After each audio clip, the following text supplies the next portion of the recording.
আসন্ন ২৬-এর বিধানসভা নির্বাচনের আগে বিজেপিতে ভাঙন ধরালো তৃণমূল কংগ্রেস। মঙ্গলবার তুফানগঞ্জ ২ ব্লকে রামপুর ২ গ্রাম পঞ্চায়েতে রামপুর তৃণমূল কংগ্রেসের দলীয় কার্যালয়ে এক সাংগঠনিক আলোচনা সভা শেষে বিজেপি ছেড়ে তৃণমূল কংগ্রেসে যোগদান করেন বুথ সভাপতি সহ প্রায় ১০টি পরিবার।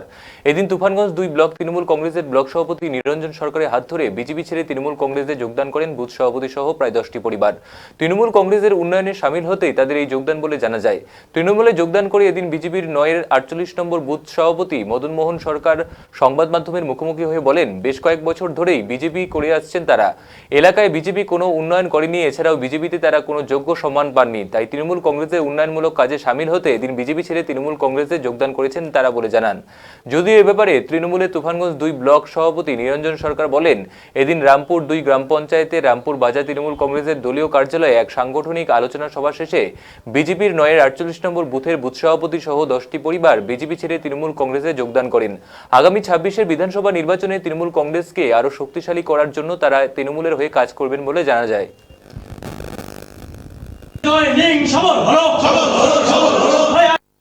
১০টা ফ্যামিলি বিজেপি ছেড়ে তৃণমূলে জয়েন করলো। তার সঙ্গে ৪৮ নম্বরের বিজেপির বুথ সভাপতি, সেও আজকে তৃণমূল কংগ্রেসে যোগদান করল। যোগদান শুধু সবে শুরু। রামপুরে বিজেপি বলে আর কিছু থাকবে না, যা আছে সবাই তৃণমূলে যোগদান করবে। নিরঞ্জন সরকার, সভাপতি, তুফানগঞ্জ ২ ব্লক তৃণমূল কংগ্রেস কমিটি।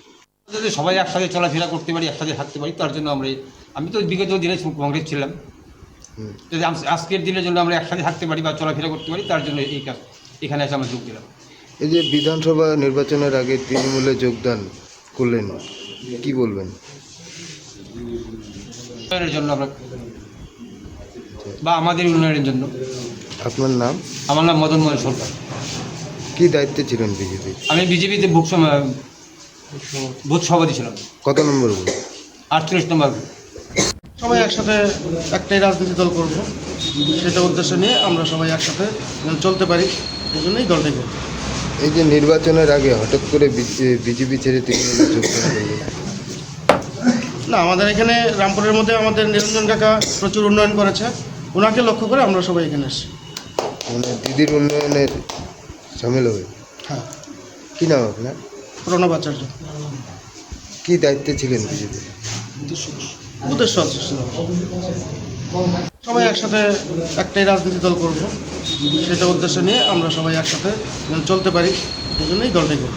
বন্দে মাতরম, বন্দে মাতরম, বন্দে মাতরম, বন্দে মাতরম।